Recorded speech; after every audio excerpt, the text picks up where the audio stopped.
하나님 말씀은 사무엘상 1장 1절로 18절 말씀입니다. 에브라임 산지 라마다임 소빔에 에브라임 사람 엘가나라 하는 사람이 있었으니 그는 여로함의 아들이요 엘리후의 손자요 도후의 증손이요 술의 현손이더라. 그에게 두 아내가 있었으니 한 사람의 이름은 한나요 한 사람의 이름은 브닌나라. 브닌나에게는 자식이 있고 한나에게는 자식이 없었더라. 이 사람이 매년 자기 성읍에서 나와서 실로에 올라가서 만군의 여호와께 예배하며 제사를 드렸는데 엘리의 두 아들 홈니와 비느하스가 여호와의 제사장으로 거기에 있었더라. 엘가나가 제사를 드리는 날에는 제물의 분깃을 그의 아내 브닌나와 그의 모든 자녀에게 주고 한나에게는 갑절을 주니 이는 그를 사랑함이라.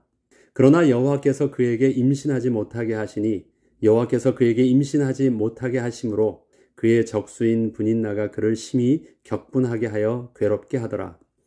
매년 한나가 여호와의 집에 올라갈 때마다 남편이 그같이 하매 브닌나가 그를 격분시키므로 그가 울고 먹지 아니하니 그의 남편 엘가나가 그에게 이르되 한나여 어찌하여 울며 어찌하여 먹지 아니하며 어찌하여 그대의 마음이 슬프냐 내가 그대에게 10 아들보다 낫지 아니하냐 하니라. 그들이 실로에서 먹고 마신 후에 한나가 일어나니 그때 제사장 엘리는 여호와의 전 문설주 곁 의자에 앉아 있었더라. 한나가 마음이 괴로워서 여호와께 기도하고 통곡하며 서원하여 이르되 만군의 여호와여 만일 주의 여종의 고통을 돌보시고 나를 기억하사 주의 여종을 잊지 아니하시고 주의 여종에게 아들을 주시면 내가 그의 평생의 그를 여호와께 드리고 삭도를 그의 머리에 대지 아니하겠나이다. 그가 여호와 앞에 오래 기도하는 동안에 엘리가 그의 입을 주목한즉 한나가 속으로 말하며 입술만 움직이고 음성은 들리지 아니하므로 엘리는 그가 취한 줄로 생각한지라. 엘리가 그에게 이르되 내가 언제까지 취하여 있겠느냐 포도주를 끊으라 하니 한나가 대답하여 이르되 내 주여 그렇지 아니하니이다. 나는 마음이 슬픈 여자라. 포도주나 독주를 마신 것이 아니요 여호와 앞에 내 심정을 통한 것뿐이오니 당신의 여정을 악한 여자로 여기지 마옵소서. 내가 지금까지 말한 것은 나의 원통함과 격분됨이 많기 때문이다 하는지라. 엘리가 대답하여 이르되 평안히 가라. 이스라엘의 하나님이 내가 기도하여 구한 것을 허락하시기를 원하노라 하니 이르되 당신의 여종이 당신께 은혜 있기를 원하나이다 하고 가서 먹고 얼굴에 다시는 근심빛이 없더라. 아멘. 사랑, 배신, 우정, 갈등, 미움, 대적, 기쁨, 감사, 희노애락의 여러 감정들, 슬픔, 외로움, 원한, 이러한 단어들은 우리의 삶을 이루는 단어들입니다. 물론 이보다 더 많은 복잡한 감정들이 있지만 삶의 이야기를 어느 한 단어로만으로는 설명할 수 없다는 것은 맞는 것 같습니다. 삶의 순간마다 때론 어느 한 단어가 더 크게 느껴지기는 하겠지만 그 한 단어만으로 나의 인생을 전부 설명할 수는 없기 때문입니다. 그리고 이러한 감정들은 홀로 무인도에 있을 때 발생되는 감정들이 아닙니다. 모두 관계적 감정이라는 것을 알 수 있습니다. 누군가를 만나지 않았으면, 누군가와 그런 일이 없었으면 아마도 생기지 않았을 감정들입니다. 그리고 사람들과 있었던 그 일들은 또한 나의 기억과 마음에 아물지 않는 상처가 되어 있기도 합니다. 다 잊은 것 같다가도 어느 삶의 순간이 오면 불현듯 떠오르는 아픔, 두려움, 분노, 후회 등은 참으로 우리를 순간순간 힘들게 합니다. 그런데 우리가 이렇게 나의 삶을 되돌아볼 때 한 가지 빠진 부분이 있습니다. 나는 전혀 알지 못했지만 그때 그곳에 그 사람과 나만 있던 것이 아니라 나의 아버지 되시는 하나님도 계셨다는 사실입니다. 그리고 하나님은 그저 내 삶을 멀리서 보면서 스쳐 지나가고 계셨던 것이 아니라 나의 삶을 나보다 더 잘 아시고 세밀하게 인도하고 계셨다는 것입니다. 앞서 나열했던 단어들로 맺어졌던 관계들이 그 사람과 나만의 관계였다면 서로 원망과 상처가 더 많은데 그 관계 속에 하나님도 함께 하셔서 이끄셨던 사실을 본다면 우리는 우리의 삶을 하나님의 주권 속에서 다시 바라볼 수 있게 됩니다. 사무엘서는 한나, 사무엘, 사울, 다윗을 중심으로 그 주위에 있던 사람들과 일어났던 이야기들입니다. 사람과 사람들의 이야기로만 본다면 그것은 그저 한 편의 드라마를 보는 것 정도로만 끝날 수 있지만 저들과 관계를 맺고 저들과 함께하고 있던 그 삶 속에 나를 향하신 선하신 계획 가운데 동행하고 계신 하나님의 관점으로 보게 된다면 그것은 한 편의 드라마로만 여길 수 없는 섬세하신 하나님의 인도하심을 보게 됩니다. 우리는 우리의 인생의 중심에 하나님이 함께하고 계심을 바라볼 수 있어야 합니다. 행복했던 순간만이 아니라 인생의 밑바닥에서도 하나님은 여전히 하나님의 신실하심으로 함께 하셨던 하나님의 자취를 이제는 다시 하나하나 찾아내어 어두웠던 우리의 삶의 이야기에 하나님의 영광의 빛으로 다시 밝혀야 하겠습니다. 사무엘상 1장 2절로 3절을 먼저 읽겠습니다. 그에게는 두 아내가 있었으니 한 사람의 이름은 한나요, 한 사람의 이름은 분인나라.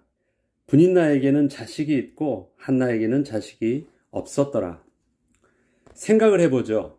둘 중에 누가 더 불행하고 고통스러울까요?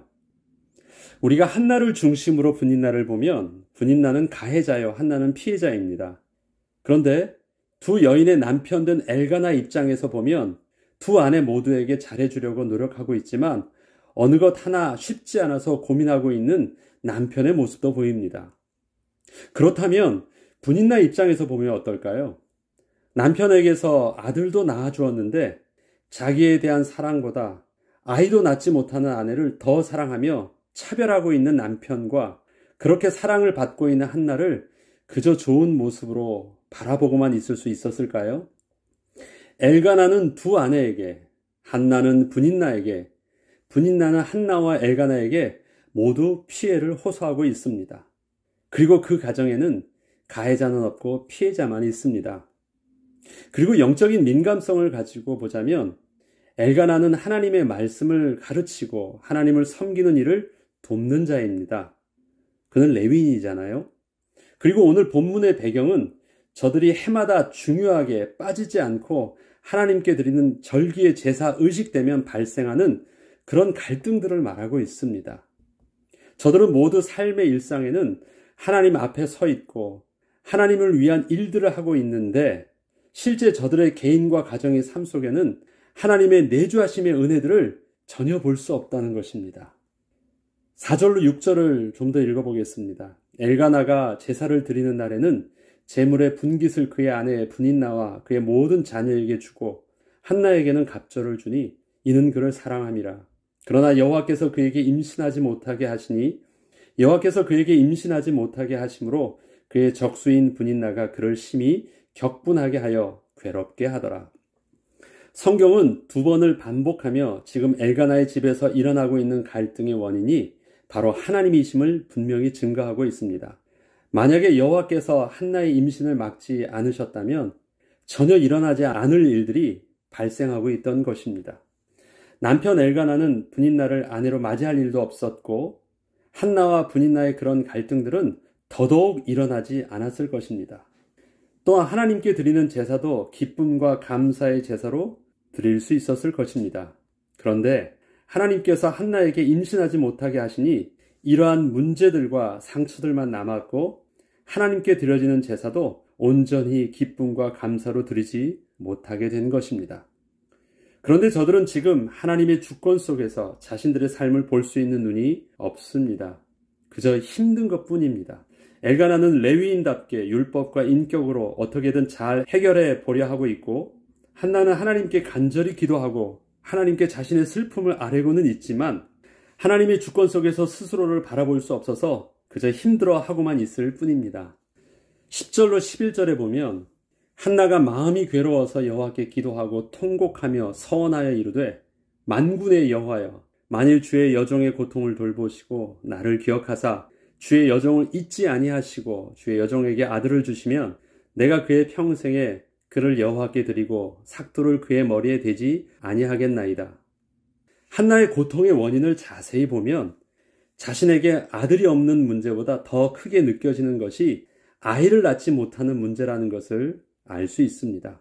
만약에 딸이라도 아이를 낳았더라면 다음번에 또 아이를 낳으면 될 것인데 아예 아이를 낳을 수 없는 소망이 없는 문제라면 당시에는 여자로서 하나님께 버림받은 것과 같은 비참함을 느끼는 문제였기 때문입니다.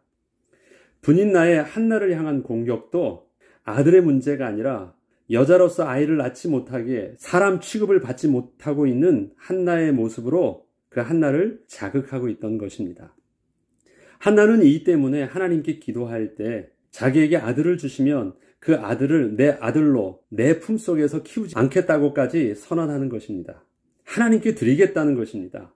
자신은 그저 아들을 낳을 수 있게 하셔서 대적 분인나를 통하여 멸시받는 그 고통에서 벗어나게 해달라고 간구하고 있는 것입니다.